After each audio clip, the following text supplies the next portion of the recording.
Halo guys, Assalamualaikum.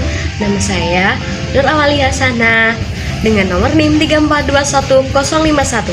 Saya dari jurusan Komunikasi Penyiaran Islam Universitas Islam Negeri Kyai Haji Abdurrahman Wahid Pekalongan. Di sini saya akan menjelaskan bagaimana sih bahasa dakwah dalam hadis Nabi Shallallahu Alaihi Wasallam. Stay tune. Bahasa dakwah dalam hadis Nabi Shallallahu Alaihi Wasallam. Yang pertama ada bahasa yang jelas dan tegas. Yang kedua ada bahasa sindiran. Yang ketiga ada bahasa tamsil. Yang keempat ada bahasa analogis. Yang kelima ada bahasa majasi. Bahasa yang jelas dan tegas adalah bahasa yang digunakan Nabi ketika melarang umatnya untuk melakukan sesuatu yang diperintahkan oleh Al-Quran. Bahasa ini digunakan oleh Nabi untuk mempertegas sehingga umatnya tidak salah dalam memilih jalan menuju kebenaran. Nabi menyampaikan pesan dakwah di atas mimbar dengan bahasa yang tegas dan jelas, seperti hadis yang diriwayatkan oleh Imam Bukhari dari Abdullah ibnu Umar yang berbunyi, "Idza jaa ahadukumul jumu'ata falyaktasil," yang artinya, barang siapa di antara kalian yang datang untuk sholat Jumat, maka hendaklah ia mandi terlebih dahulu. Bahasa yang kedua adalah bahasa sindiran.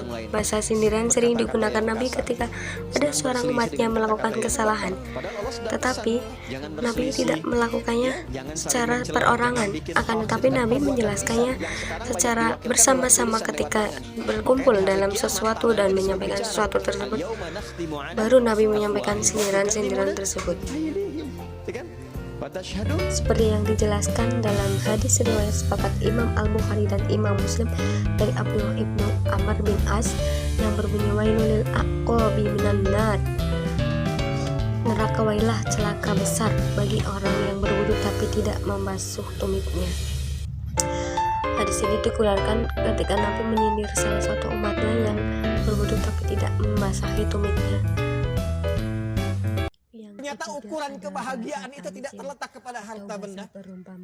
Jangan Anda merasa ketika harta benda Anda bertambah, Anda dikategorikan oleh hadis Nabi SAW sebagai orang yang paling bahagia. Belum tentu. Toh Korun pun hartanya berlimpah, diabadikan dalam Al-Quran sebagai orang yang terkaya yang pernah hidup di bumi. Apakah ia bahagia? Tidak. Jangan menduga kalau kedudukan sedang meningkat sampai Anda merasa mendapatkan posisi yang paling tinggi dalam konteks kehidupan dunia, Anda menggenggam kebahagiaan. Belum tentu. Seperti yang diriwayatkan dari hadis riwayat Imam Muslim dari cuplikan hadisnya yang berbunyi, "Al-yadul ulya khairun minal yadis sufla," yang artinya tangan di atas lebih baik dari tangan di bawah. Ini menjelaskan perumpamaan bahwa orang yang memberi jauh lebih baik daripada orang yang meminta-minta.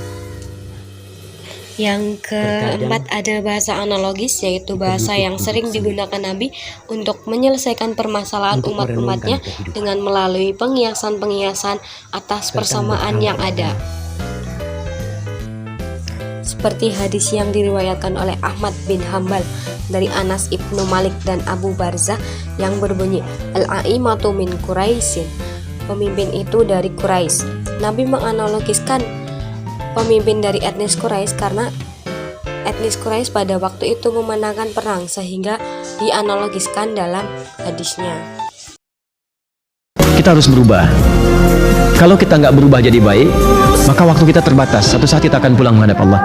Ya, sudah, jangan pikirkan orang lain. Pikirkan diri kita, pikirkan keluarga kita, dan saling berbagi dengan yang lain dalam kebaikan. Kalau sudah istiqomah seperti itu. Bahasa majasi adalah bahasa yang sering digunakan Nabi dalam menyampaikan dakwahnya melalui kiasan-kiasan dari arti sebenarnya. Seperti yang diriwayatkan dalam hadis riwayat Imam Muslim dari Aisyah yang berbunyi, "Asra'ukunna lahukon bil atwalukunna yada," yang artinya, yang paling cepat menyusul sepeninggalanku nanti di antara kalian adalah yang paling panjang tangannya.